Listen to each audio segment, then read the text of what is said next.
Supongo que la mayoría de ustedes vieron la portada de La Nación del domingo pasado, algo así, donde nos dice que la automatización acecha la mitad de los empleos del país. Sabemos que los estudiantes se van a enfrentar con tecnologías que no conocen, empleos que no conocen, circunstancias que no conocen. Entonces, ¿cómo podemos preparar a nuestros estudiantes para los trabajos del futuro si ni siquiera sabemos de qué son esos trabajos ni qué tecnología van a usar? ¿Podemos ayudarles a aprender a usar las tecnologías del futuro? No, eso no podemos hacerlo. Por ejemplo, hace 40 años hubiera sido imposible para mí enseñarles cómo usar un iPad Pro. ¿Por qué? Porque yo no existía, ¿verdad? No le hubiera dicho este botoncito aquí, esto aquí, esto aquí. Pero resulta que con lo que yo aprendí hace 40 años, yo entiendo cómo funciona el iPad Pro. Y cuando salió el iPad, todo lo que era la computación, lo que hay detrás del iPad, ya yo lo comprendía. ¿Por qué? Porque la tecnología, las bases fundamentales del cómputo no han cambiado. Entonces la pregunta no es si podemos enseñar a los estudiantes a usar tecnologías, podemos ayudarles a entender las tecnologías del futuro. Y la respuesta es sí. Y la pregunta es ¿cómo? Por ejemplo, yo soy aficionado a Apple, yo tengo un iPhone, yo no sé usar un Android, pero como yo entiendo qué hay detrás de la computación del Android, yo fácilmente en 5 minutos podría estar haciendo llamadas con un Android. ¿Por qué? No porque sé usarlo, sino porque lo entiendo. Entonces, ¿cómo entender tecnologías que uno no sabe usar y que inclusive todavía no existen? Bueno, resulta que los conceptos fundamentales del cómputo, de la computación, no han cambiado en las últimas décadas. Entonces, tenemos que empezar por enseñarle o ayudarle al estudiante a aprender cuáles son los conceptos. El concepto de lo que es datos. Las máquinas, que les llamemos computadoras, lo único que hacen es procesar datos. Entran datos, salen datos, procesan datos. Es más, antes los departamentos se llamaban de procesamiento de datos, ¿verdad? El concepto de proceso, el concepto de máquina, el concepto de intercambio de datos entre procesos. Todos son conceptos de hace muchos años y que podemos ayudarle al estudiante para que los aprendan. Entonces, el primer aspecto que debemos resolver con los estudiantes es cómo lograr que entiendan estos conceptos básicos. El segundo, para entender las tecnologías nuevas, es muy sencillo, es la ley de Moore. La ley de Moore nos dice que aproximadamente cada 2 años el número de transistores en un circuito se duplica. Eso no es importante, lo que es importante es que la ley de Moore nos ha permitido hacer máquinas mucho más pequeñas y mucho más rápidas. Y por eso es que tengo una computadora aquí mucho más poderosa que las primeras computadoras que se pidieron en las escuelas hace 30 años en Costa Rica, por ejemplo. Entonces, el hecho de entender los fundamentos y entender que las máquinas son computacionalmente equivalentes, pero mucho más rápidas, nos permite ir entendiendo la tecnología.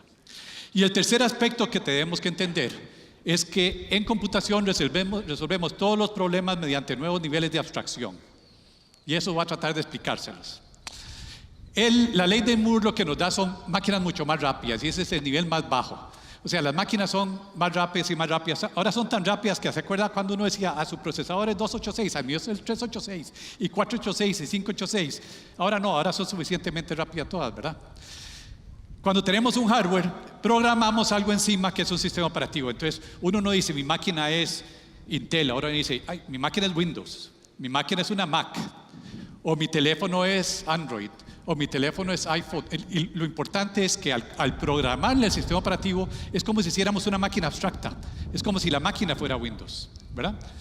Encima de eso comenzamos a hacer aplicaciones y cuando se diseñó el navegador, ¿verdad? El browser, se abrió un mundo y hay gente que entra al browser y no sale de ahí. De hecho, hay computadoras, la Chromecast, que es solo browser, todo se hace browser. Entonces eso es crear otra máquina, es otro nivel de abstracción, es como si fuera una máquina. O podemos crear un nivel de abstracción en el sentido de que a un teléfono le ponemos Waze y ahora es una máquina Waze, ¿verdad? Y el Waze nos lleva y nos trae y nos saca las presas y nos mete en presas y es una máquina Waze.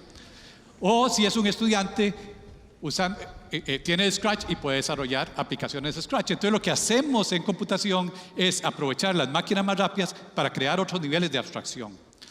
Todo esto se hace mediante programación. Entonces, mediante programación yo agarro un robot, lo programo y lo hago hacer ciertas cosas. Ya yo diseñé una máquina. Entonces, al aprender a programar y cuando los estudiantes aprenden a programar, lo que están es construyendo estos niveles de abstracción. Ya si tenemos un browser, inclusive si ponemos el Facebook, hay gente que entra a Facebook y no sale de Facebook todo el día, ¿verdad? Bueno, sí, a veces salen porque en el teléfono tienen que echar al WhatsApp también, porque tienen que tener WhatsApp y el Facebook al mismo tiempo. O sea, tienen dos máquinas, WhatsApp y Facebook, el resto no sirve para nada. Son máquinas, ¿verdad? Y resulta que si tenemos Waze, y encima de Waze podemos construir el Uber. Y el Uber sin Waze no funciona, porque la mayoría de los choferes de Uber no tienen la menor idea cómo llegar a ningún lado. Ponen el Waze y se van, ¿verdad? Como taxistas no se ganarían un 5. O sea, se construye otro nivel. ¿Por qué? Porque nos permitió crear otro nivel de abstracción. Y esa es la manera que resolvemos los problemas. Entonces, si nosotros entendemos que esa es la forma en que resolvemos los problemas, sabemos que lo que viene en el futuro son otros niveles de abstracción. Simplemente son niveles que no conocemos. Pero sabemos que todos se deben a la programación. ¿Cuáles pueden ser los otros niveles? Ya comienzan a aparecer, hablarle a la máquina. Ya le podemos hablar a Siri, le podemos hablar a Google, pero hay cosas que no podemos hacer. Por ejemplo, si estamos en una presa en la 27, no podemos llegar y decirle, Waze, ¿dentro de cuánto voy a salir yo de esta presa? Y que le diga, dentro de 10 minutos. No, tenemos que meternos y hacer así para arriba y para abajo hasta ver la línea roja, hasta ver cuánto llega. Pero ese es el siguiente nivel de abstracción. Entonces, todos estos nuevos niveles de abstracción lo que nos permite es diseñar máquinas. El estudiante, al aprender a programar en Scratch, aprender a programar en cualquiera de los ambientes que use en la escuela, está creando estos niveles de abstracción. Lo que tenemos que hacer es hacerle evidente estos niveles de abstracción. Entonces, si entendemos esto y entendemos los fundamentos que no han cambiado desde hace muchos años, entendemos las nuevas tecnologías, porque sabemos que no son magia, es simplemente máquina más rápida con otros niveles de abstracción con los mismos fundamentos. Por ejemplo, resulta que Waze lo que usa es un algoritmo de los años de 1956 de Dijkstra. Simplemente las máquinas ahora son mucho más rápidas, pueden mandar más datos, entonces hacemos Waze. Pero la fundamentación teórica de Waze la conocemos desde hace décadas. Entonces, para entender las nuevas tecnologías tenemos que entender estos tres aspectos. El del centro es más sencillo, el de la izquierda es más programación y robótica. El problema es cuáles son esos conceptos fundamentales del cómputo. Este no es un problema nuevo. Cuando yo estudiaba, el cambio climático no existía. Nadie hablaba de cambio climático, pero yo tengo colegas que trabajan en el cambio climático. ¿Por qué? Porque los fundamentos de las ciencias, como la fuerza, enlaces químicos, evolución, estructuras de la materia, etcétera, los conceptos básicos de la ciencia no han cambiado. El que entendió esos conceptos puede trabajar en el cambio climático. Lo que necesitamos entonces es encontrar cuáles son esos conceptos poderosos del cómputo, tal y como existen en las ciencias y en las matemáticas, y que esos sean los conceptos que entienden los estudiantes, así como entienden los conceptos de las ciencias. El problema es que, ¿cuáles son y cómo los aprendemos en primaria y en secundaria? Eso es algo que no se está haciendo en ningún lugar del mundo. Y la programación, por supuesto, porque necesitamos profundizar en la programación para entender esos niveles de abstracción y aplicar los conceptos.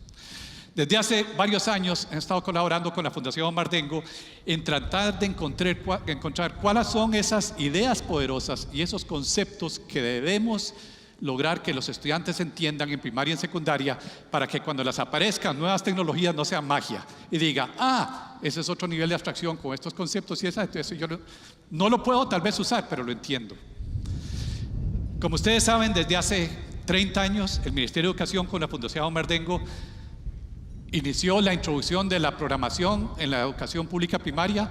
Yo soy fiel creyente que eso tuvo un gran impacto en que Costa Rica tenga la industria tecnológica y de software que tiene. El resto del mundo está descubriendo que programación es buena. Hace 30 años nos criticaban y ahora todos están descubriendo. Nosotros lo que tenemos que hacer es dar el siguiente salto. Profundizar en la programación y la robótica. Estamos empezando y en los próximos años se va a introducir computación física con sensores, con luces, etcétera, en todos los quintos grados de la educación pública primaria de Costa Rica. Y vamos a introducir robótica esos son como 900 escuelas y como en 300, 200, 300 colegios de la educación pública de Costa Rica se va a introducir robótica. Todo esto, profundizando en la programación, nos permite entender mucho mejor los niveles de abstracción. Y ahora el problema entonces son, ¿cuáles son esos conceptos fundamentales? Para los que me conocen, no les sorprenderá que lo que hicimos fue un mapa conceptual.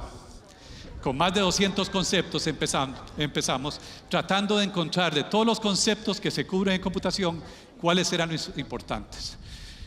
El mismo mapa nos fue dando los conceptos importantes por fortalecer en lo que eran las habilidades de programación. Por ejemplo, conceptos que ya conocíamos como la abstracción, perseverancia, aprender del error, y simplemente lo que necesitábamos era profundizar. Pero nos fue dando al mismo tiempo los conceptos importantes que había que aprender en computación.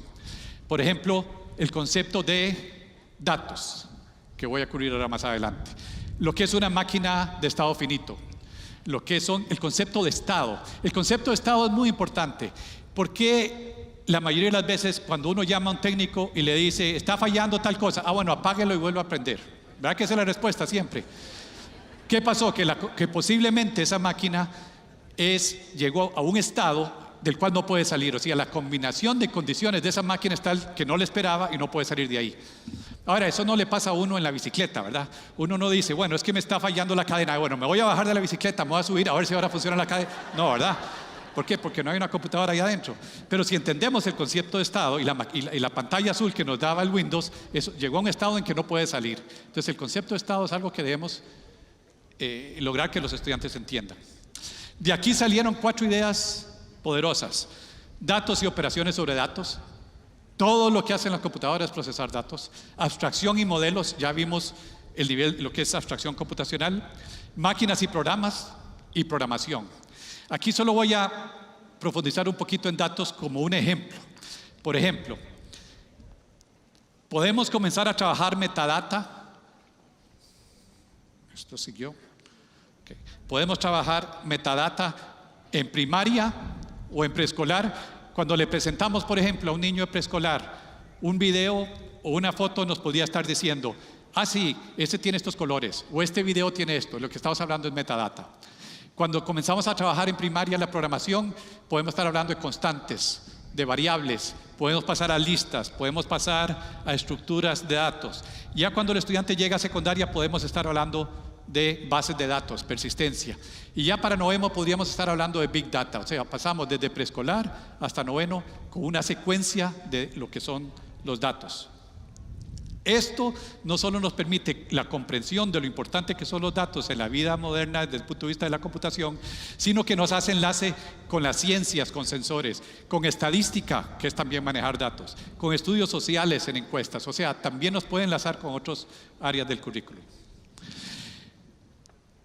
Es importante que esto no se vuelva un currículum en el sentido de que, bueno, en quinto grado, en la tercera semana vemos listas. No, lo que queremos es que los conceptos se aprendan y se vuelvan evidentes durante la programación. Cuando el estudiante está programando, los conceptos se van haciendo evidentes y se van tratando a través de los 9 años. Un docente conocedor nos lleva a un estudiante que entiende la tecnología. Lo más difícil, por supuesto, es ese docente conocedor, cómo llegar a ese docente. Y me gustaría, entonces, en el pilotaje que estamos haciendo con algunos de los colegios y escuelas y en el trabajo que estamos haciendo, mostrarles un video de un docente y un estudiante. Necesitamos estudiantes que sean más críticos, más analíticos, que logren observar problemas y buscar soluciones. Como profesor de informática educativa, me gusta estar en una constante evolución. No podemos quedarnos en un punto establecido. Entonces, aprender a desarrollar estos programas se vuelve esencial. Aprender a programar videojuegos, programas y cómo resolver problemas fáciles en la compu. Cómo programar sistemas más complejos de lo usual y aprender a encender cosas, apagar cosas y usar una computadora un poco más compleja. Estos son docentes y estudiantes que se les ha presentado un reto de trabajar más profundo la programación y más profundo los conceptos, y se han apropiado y lo están trabajando. Entonces, hace 30 años como país hicimos un gran salto, nos metimos en la programación, creemos que los resultados han sido exitosos y ahora, 30 años después, nos toca dar otro siguiente salto de cara a estos nuevos retos y debemos preparar a nuestros estudiantes para que estén conscientes y puedan entender cómo trabajar con estas nuevas tecnologías. Muchas gracias.